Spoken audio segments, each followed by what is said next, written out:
Écoutez Bangui FM. Écoutez Bangui FM. C'est la radio que j'écoute toute la journée. Écoutez la différence.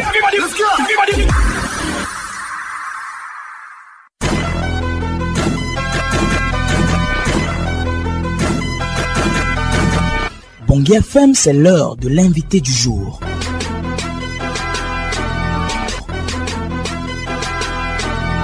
Maître Crépin Bolingomba, bonjour. Bonjour. Alors, vous êtes le président fondateur du Parti africain pour une transformation radicale et l'intégration des États patries. Vous êtes aussi candidat à la prochaine présidentielle.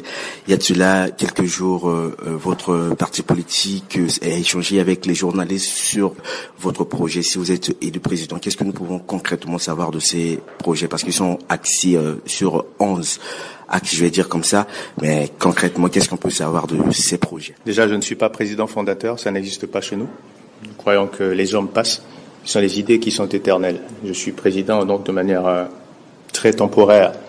Et après moi, il y aura toujours des présidents, parce que les idées, je l'espère en tout cas pour mon pays, que nous portons et qui sont partagées par tous les patriotes, doivent être au pouvoir en République centrafricaine.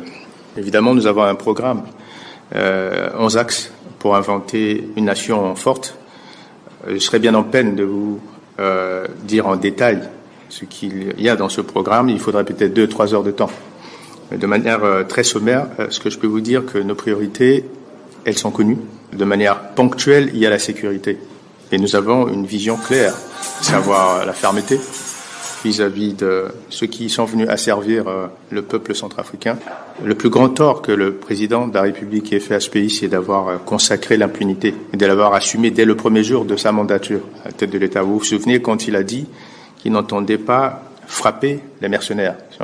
C'était un fâcheux précédent parce que cela a été compris par les mercenaires comme une licence de tuer. Et on n'a jamais tué autant de Centrafricains, tous les régimes confondus. Nous venons et nous disons très simplement que les nôtres qui se sont trompés de chemin, qui se sont égarés pour des raisons diverses, doivent être ramenés dans la République et ensemble, nous allons défaire militairement ces mercenaires. 85% de notre territoire, je trouve que c'est assez irresponsable parce que nous sommes à Bangui et que nous vivons dans une certaine quiétude de considérer et de passer par perte et profit ceux des nôtres qui sont dans ces villages abandonnés, sans eau, sans électricité, à la merci de ces mercenaires.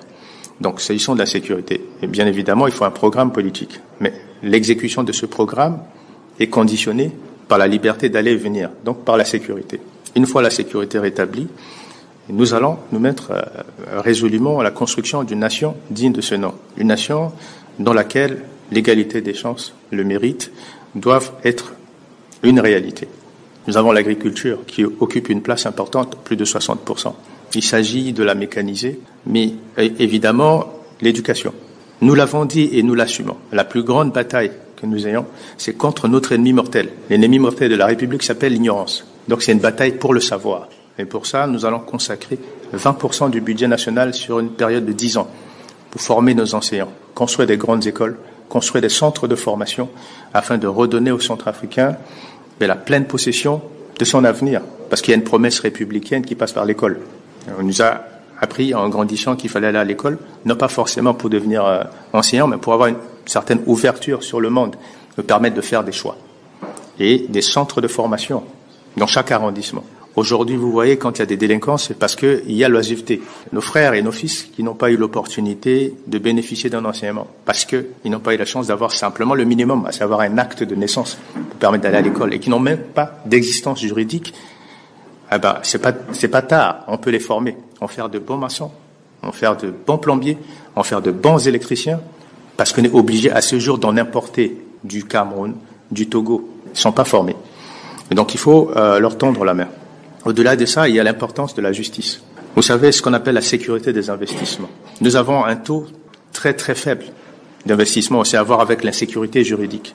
La sécurité, quand c'est réglé, il faut voir si les investissements étrangers, quelqu'un qui vient investir dans notre pays, est-ce qu'il aura un traitement équitable chaque fois qu'il y aura inévitablement des litiges, comme c'est le cas dans le monde des affaires. Bref, nous avons une vision, nous avons surtout une volonté à mettre à la disposition du peuple centrafricain. Et nous avons une opportunité unique des élections à venir de transformer notre pays, parce que nous connaissons notre détermination et les attentes de nos compatriotes. Dans ce projet également, vous voulez améliorer la condition des magistrats. Pourtant, il y a beaucoup d'autres secteurs en vue. Pourquoi vous avez penché exactement sur les magistrats? La vie s'exprime dans la diversité. Et ceux qui sont candidats au pouvoir doivent choisir les leviers nécessaires pour que les autres secteurs de l'économie et donc simplement de la vie en société puissent bénéficier de cet élan. Nous n'avons pas choisi les magistrats. Nous avons dit que les magistrats faisaient partie des priorités.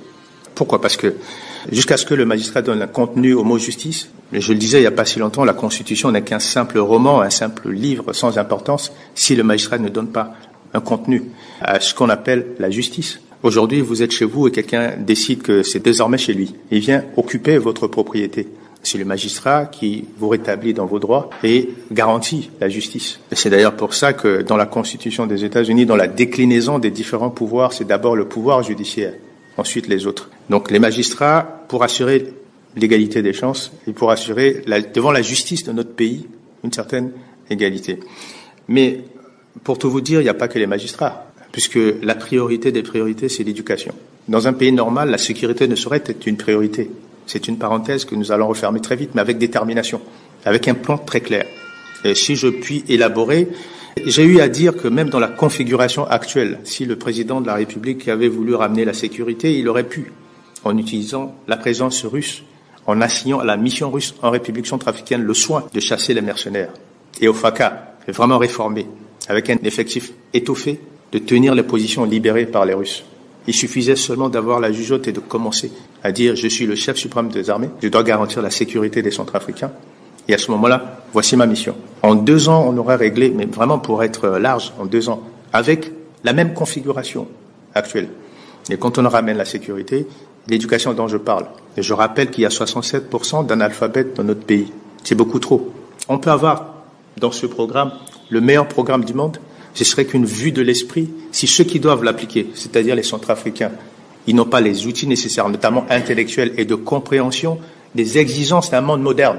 Ce serait de l'escroquerie politique si on ne s'occupe pas des Centrafricains qui doivent se transformer. Voilà pourquoi ces 67% d'analphabètes, c'était une plaie, une blessure dans nos cœurs. C'est-à-dire que depuis 30 ans, on ne s'est pas occupé du Centrafricain. Celui qui doit être au cœur de nos préoccupations. On fait le programme pour les Centrafricains. Mais le Centrafricain n'est pas capable de comprendre le monde moderne tel qu'il fonctionne. Nous allons consacrer 20% de notre budget à transformer ce Centrafricain-là, à créer les conditions pour que le complexe d'infériorité qui caractérise à juste titre le Centrafricain, qui est conscient de ses limites, parce que l'État n'a pas mis le savoir à sa disposition, que ça soit plus qu'un souvenir, qu'on puisse défendre après l'intérêt supérieur de la nation. Donc vous voyez bien qu'il ne s'agit pas de magistrats, mais tout se lie. Parce qu'évidemment, il y a la santé. La santé, parce que quand même, nous sommes l'un des rares pays aujourd'hui à avoir vu l'espérance de vie regresser. Nous sommes à 53 ans. C'est-à-dire que, pour quelqu'un comme moi, je suis à la veille de ma mort. Et ceux qui dépassent ça, ils sont que des miraculés. C'est beaucoup trop dans ce monde où il y a tant de possibilités en termes de régression des maladies. Nous allons consacrer de l'argent pour construire des hôpitaux. Les Centrafricains doivent être soignés dignement. Aujourd'hui, ce qui se passe dans nos hôpitaux, devenus des mouroirs, c'est simplement intolérable. Il y a l'agriculture, mais il faut évidemment des infrastructures. Nous avons quelque chose de très révolutionnaire à faire. Aujourd'hui, vous voulez importer, vous allez au Cameroun, avec toutes les tracasseries. Nous sommes un pays enclavé. Et un pays sérieux ne peut pas se permettre d'avoir une seule possibilité par le Cameroun. Jusque dans les années 80, on importait par le fleuve, la RDC et le Congo. Et nous ne savons même pas que quand les navires accostent à Douala, ces navires passent d'abord par Pointe-Noire. Mais Pointe-Noire, le Congo, par Mongumba, on peut importer. Mais surtout, nous avons l'intention de régler définitivement un problème, qui est celui de l'intégration dans la République de nos compatriotes du Nord, que l'on fait un problème politique. Nous allons donc faire une route qui va partir de là, de Bangui, jusqu'à Amdafo, qui est rentré par Port-Soudan. Parce que, aujourd'hui, si je suis un commerçant et que je veux aller importer, je vais à Dubaï, ça me prendra 2 mois pour avoir mon conteneur arrivé à Bangui. Or, Dubaï, c'est à l'est de notre pays. Si la route est bitumée jusqu'à Bambouti et donc Port-Soudan, sur 2 semaines, même avec une petite voiture, je prends la route, j'arrive à Port-Soudan, je traverse la mer Rouge, je vais à Dubaï, je remplis mon conteneur en 2 semaines, je suis à Bangui. Et tous les villages qu'on va donc croiser, ce sera autant d'opportunités de développement. C'est parce qu'on n'y a pas pensé. Et donc, en faisant cette route, je règle le problème d'intégration de nos compatriotes du Nord dans la République. Et donc, je fais d'une pierre 2 coups. En parlant d'intégration, vous avez aussi parlé de la diplomatie que vous allez mettre en place dans la sous-région, en Afrique et voire même à l'extérieur. Comment vous allez s'y prendre? Nous allons revoir notre diplomatie. Nous avons, avec la RDC, 80 millions d'habitants, 1300 kilomètres par le fleuve, et de part et d'autre, une même culture. Notre préoccupation va être la RDC. Parce qu'en face de Bangui, nous avons 15 millions d'habitants. 15 millions d'habitants qui sont autant de consommateurs centrafricains. Parce que trop éloignés de la capitale. Je rappelle que la dernière fois que les Congolais de cette partie, qu'on appelle l'Équateur, ont vu leur président, ça remontait à 21 ans, jusqu'à ce que le président congolais leur rende visite. Il y a un projet de pont qui a trouvé financement depuis 8 ans par la BADEA. Il faut juste concrétiser ça. C'est même pas une prouesse technique, parce qu'en période de décrue, vous voyez bien, les rochers, il faut juste faire un pont. Élargir ce marché, avoir un partenariat avec la RDC. Donc, réorganiser notre diplomatie. Et notre diplomatie ne peut pas être sans tête ni queue.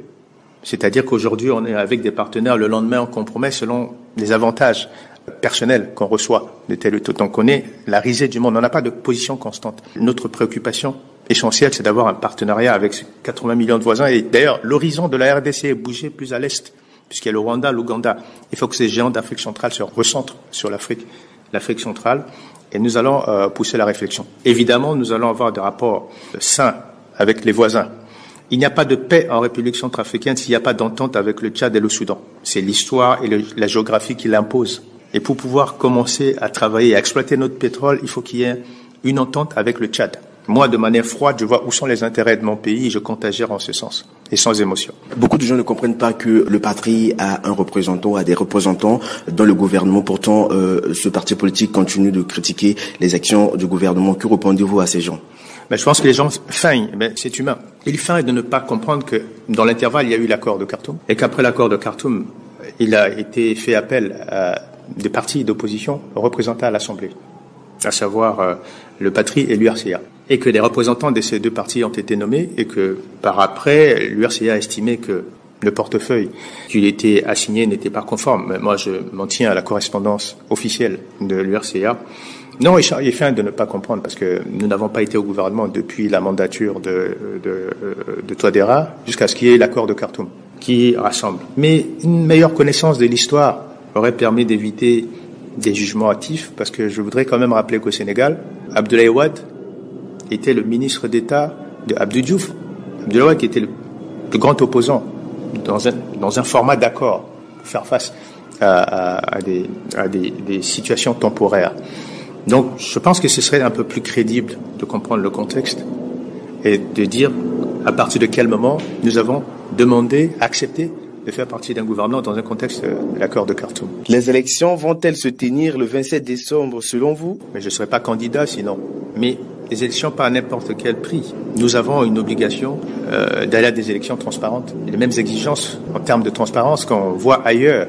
Nous demandons à la communauté internationale non seulement d'être neutre, mais de veiller à ce que les normes internationales soient respectées en matière de transparence. Il y a des inquiétudes. Et puis, avant d'aller à ces élections, il est important que les forces vives de la nation se retrouvent, que des Centrafricains se parlent. Ça s'appelle concertation. À un moment donné, cela a pu susciter quelques inquiétudes de la part du gouvernement qui y voyait malice pour pouvoir imposer la transition. Aujourd'hui, c'est un problème à régler. Il est important que les Centrafricains se retrouvent. Après tout, c'est les acteurs de cette élection doivent convenir de la manière la plus efficiente possible pour aller à ces élections-là, pour que les résultats qui sortiront des urnes soient acceptés par tous et par chacun. Nous sommes presque à la fin du mandat, du régime actuel.